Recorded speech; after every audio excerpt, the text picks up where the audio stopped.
Bismillahirrahmanirrahim. Assalamualaikum warahmatullahi wabarakatuh.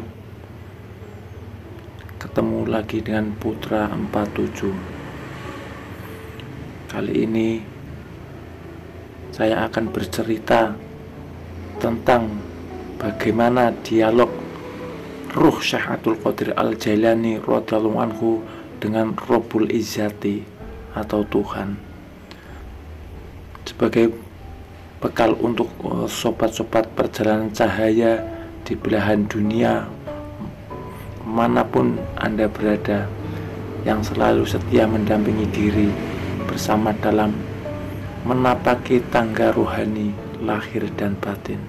Semoga Allah Subhanahu wa Ta'ala senantiasa memperkuat lingkaran cahayanya dalam diri kita dan ukhuwah basyariah kita. Amin ya rabbal alamin. Risalah Al-Qautsiyah adalah sebentuk dialog batiniah antara Allah Subhanahu wa Ta'ala dan Syekh Abdul Qadir Al-Jailani radhiyallahu anhu, yang diterima melalui ilham qalbi dan penyingkapan ruhani kasab maknawi. Dengan nama Allah Subhanahu wa Ta'ala yang Maha Pengasih lagi Maha Penyayang. Segala puji bagi Allah Subhanahu wa Ta'ala, Sang penghapus duka, penghapus dosa. Sholawat atas manusia terbaik Muhammad, Nabi Muhammad Sallallahu Alaihi Wasallam. Berkatalah Sang penolong agung yang tersaing dari selain Allah Subhanahu wa Ta'ala dan amat intim dengan Allah Subhanahu wa Ta'ala. Allah Subhanahu wa Ta'ala berkata kepada Syekh Abdul Qadir Al-Jailani radhiyallahu anhu, "Wahai penolong agung, aku menjawab, aku mendengar panggilanmu wahai Tuhannya si penolong." Dia berkata, "Setiap tahapan antara alam naasut dan alam malakut adalah syariat. Setiap tahapan antara alam malakut dan jabarut adalah torekot. Dan setiap tahapan antara alam jabarut dan alam lauhut adalah hakikat." Lalu dia berkata kepadaku, "Wahai penolong agung, aku tidak pernah mewujudkan diriku dalam sesuatu sebagaimana perwujudanku dalam diri manusia." Lalu aku bertanya, "Wahai Tuhanku, apakah engkau memiliki tempat?" Maka dia berkata padaku, "Wahai penolong agung, akulah pencipta tempat dan aku tidak memiliki tempat." Lalu aku bertanya, "Wahai Tuhanku, apakah engkau makan dan minum?" Maka dia berkata padaku, "Wahai penolong agung, makanan dan minuman kaum fakir adalah makanan dan minumanku." Lalu aku berkata, "Wahai Tuhanku, dari apa engkau ciptakan malaikat?" Dia berkata padaku, "Aku ciptakan malaikat dari cahaya manusia dan aku ciptakan manusia dari cahayaku." Lalu dia berkata kepadaku, "Wahai penolong agung, aku jadikan manusia sebagai kendaraanku dan aku jadikan seluruh isi alam sebagai kendaraan baginya." Lalu dia berkata kepadaku, "Wahai penolong agung, betapa indahnya aku sebagai pencari dan betapa indahnya manusia sebagai yang dicari, betapa indahnya manusia sebagai pengendara dan betapa indahnya alam sebagai kendaraan baginya." Lalu dia berkata kepadaku, "Wahai penolong agung, manusia adalah rahasiaku dan aku adalah rahasianya.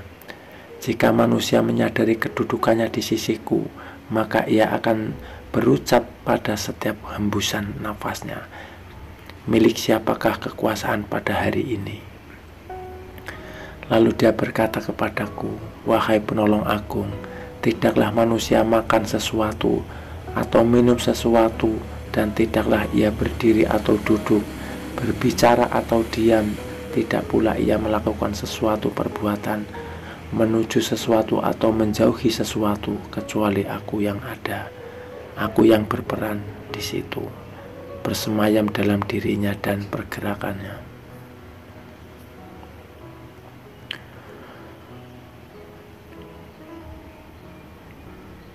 Lalu dia berkata kepadaku, wahai penolong agung, janganlah engkau makan sesuatu atau minum sesuatu. Dijagalah engkau tidur, kecuali dengan kehadiran hati yang selalu sadar dan mata yang awas. Lalu dia berkata kepadaku, wahai penolong agung, barang siapa terhalang dari perjalananku di dalam batin, maka ia akan diuji dengan perjalanan lahir. Dan ia tak akan semakin dekat dariku, melainkan justru semakin jauh dalam perjalanan batinia.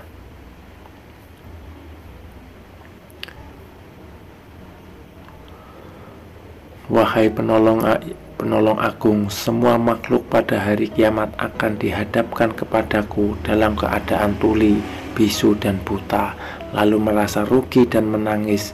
Demikian pula di dalam kubur. Lalu dia berkata kepadaku, wahai penolong agung, cinta merupakan tirai yang membatasi antara sang pencipta dan yang dicintai. Bila sang pencipta telah padam dari cintanya, berarti ia telah sampai kepada sang kekasih. Lalu dia berkata kepadaku, wahai penolong agung, aku melihat ruh-ruh menunggu di dalam jasad-jasad mereka setelah ucapannya, bukankah aku ini Tuhanmu sampai hari kiamat?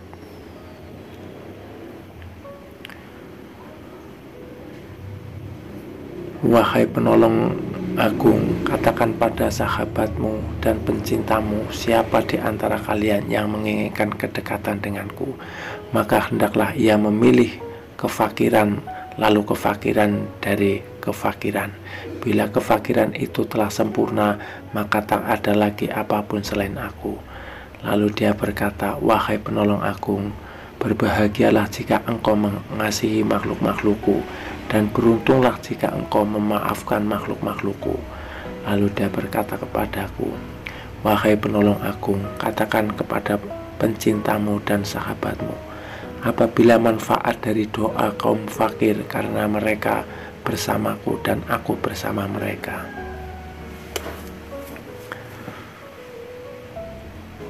Lalu dia berkata kepadaku, wahai penolong agung, barang siapa disibukkan dengan selain aku, maka tempatnya adalah sabuk, tanda kekafiran pada hari kiamat. Lalu dia berkata kepadaku, wahai penolong agung, orang-orang yang dekat mencari pertolongan dari kedekatan, sebagaimana orang-orang yang jauh mencari pertolongan dari kejauhan. Lalu dia berkata kepadaku, wahai penolong agung, sesungguhnya aku memiliki hamba-hamba yang bukan nabi maupun rasul, yang kedudukan mereka tidak diketahui oleh siapapun dari penghuni dunia manapun penghuni akhirat, dari penghuni surga ataupun neraka, tidak juga malaikat Malik ataupun Ridwan, dan aku tidak menjadikan mereka untuk surga maupun untuk neraka, tidak untuk pahala ataupun siksa, tidak untuk bidadari istana maupun pelayan-pelayan mudanya. Mereka beruntunglah orang yang mempercayai mereka meski belum mengenal mereka. Lalu dia berkata kepadaku, wahai penolong agung, engkau adalah salah satu dari mereka, dan di antara tanda-tanda mereka di dunia adalah tubuh-tubuh mereka terbakar karena sedikitnya makan dan minum. Nafsu mereka telah hangus dari syahwat, hati mereka telah hangus dari pikiran dan perasaan buruk. Ruh-ruh mereka juga telah hangus dari pandangan yang melalaikan.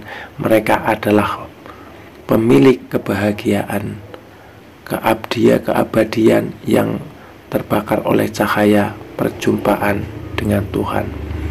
Lalu dia berkata kepadaku, wahai penolong agung, bila seseorang yang haus datang kepadamu di hari yang amat panas, sedangkan engkau memiliki air dingin dan engkau sedang tidak membutuhkan air, jika engkau menahan air itu baginya, maka engkau adalah orang yang paling kikir. Bagaimana aku menolak mereka dari rahmatku, padahal aku telah menetapkan atas diriku bahwa aku paling pengasih di antara yang pengasihi. Lalu dia berkata kepadaku, wahai penolong agung, tak seorang pun dari ahli maksiat yang jauh dariku, dan tak seorang pun dari ahli ketaatan yang dekat denganku. Lalu dia berkata kepadaku, wahai penolong agung, bila seseorang dekat kepadaku, maka ia adalah dari kalangan maksiat karena ia merasa memiliki kekurangan dan penyesalan.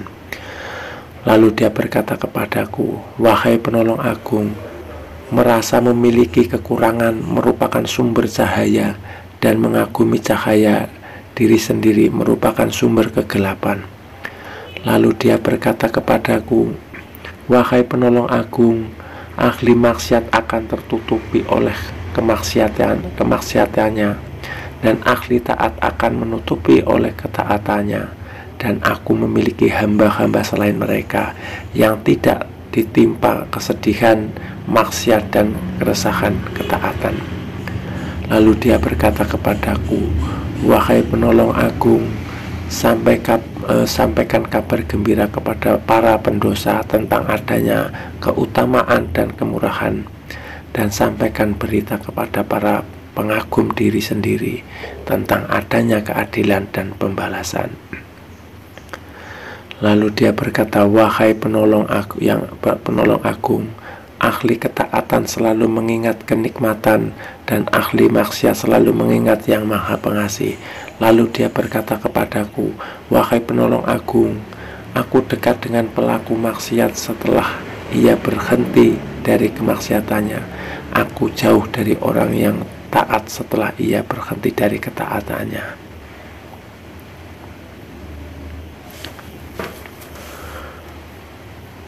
Wahai penolong yang agung, pencari ilmu di mataku tidak mempunyai jalan kecuali setelah ia mengakui kebodohannya, karena jika ia tidak melepaskan ilmu yang ada padanya, ia akan menjadi setan. Berkatalah sang penolong agung, aku bertemu Tuhanku subhanahu wa ta'ala, dan aku bertanya kepadanya, wahai Tuhan, apa makna kerinduan?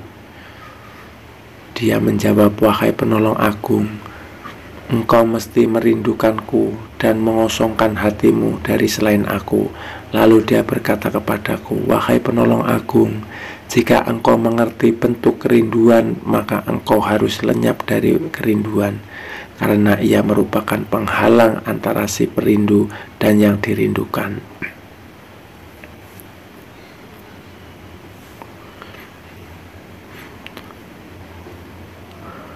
Penghuni surga berlindung dari kenikmatan agar mereka tidak terlena sehingga lupa akan kenikmatan yang paling besar, yakni perjumpaan dengan Allah subhanahu wa ta'ala. Maksudnya, walaupun seseorang termasuk ahli maksiat, Allah tetap dekat dengannya, sehingga jika ia mau bertobat, Allah pasti menerimanya. Dan janganlah seseorang yang taat menyombongkan diri atas ketaatannya, karena dengan begitu ia justru akan semakin jauh dari Allah subhanahu wa ta'ala.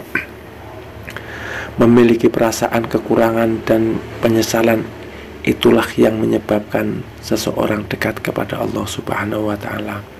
Lenyap dari sholat bermakna bahwa niat dan perhatian si pelaku sholat hanya tertuju kepada Allah subhanahu wa ta'ala. Fokusnya bukan lagi penampilan fisik maupun gerak-gerakan, melainkan kepada makna batiniah sholat itu. Ilmu yang sesungguhnya adalah yang ada di sisi Allah subhanahu wa ta'ala, sementara ilmu yang kita miliki hanyalah semu dan palsu. Selama manusia tidak melepas kepalsuan itu, ia tidak akan menemukan ilmu sejati. Ilmu sejati tidak akan berlawanan dengan perbuatan.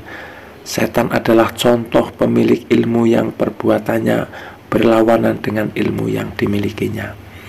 Mujahadah adalah perjuangan spiritual dengan cara menekan keinginan-keinginan jasmani, nafsu, dan jiwa agar tunduk di bawah kendali ruh kita.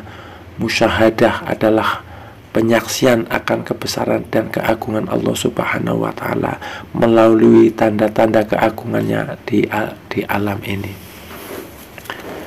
Kecintaan seseorang kepada anak atau orang tua semestinya tidak melebihi kecintaannya kepada Allah Subhanahu wa Ta'ala. Ia harus menyadari bahwa orang tua maupun anak adalah anugerah Allah Subhanahu wa Ta'ala yang bersifat sementara, dan cepat atau lambat ia akan berpisah dengan mereka. Maka seharusnya perpisahan itu tidak membuatnya gundah dan gelisah, mengingat hal itu terjadi karena kehendak Allah Subhanahu wa Ta'ala. Dalam sebuah hadis Nabi Shallallahu Alaihi Wasallam berkata, "Salat adalah mi'raj kaum mukmin." Mi'raj berarti naiknya ruh menghadap Allah Subhanahu wa Ta'ala, meski jasad kita tetap berada di alam ini. Jika sholat seseorang belum membawanya kepada keadaan seperti ini atau mi'raj, berarti ia belum melakukan sholat dengan sempurna. Sedikit cerita atau manaqib Syekh Abdul Qadir Al-Jailani radhiyallahu anhu saat bertemu dengan Allah Subhanahu wa Ta'ala atau Rabbul Izzati. Mudah-mudahan bermanfaat atau menambah keimanan kita kepada Allah Subhanahu wa Ta'ala. Terima kasih. Wassalamualaikum warahmatullahi wabarakatuh.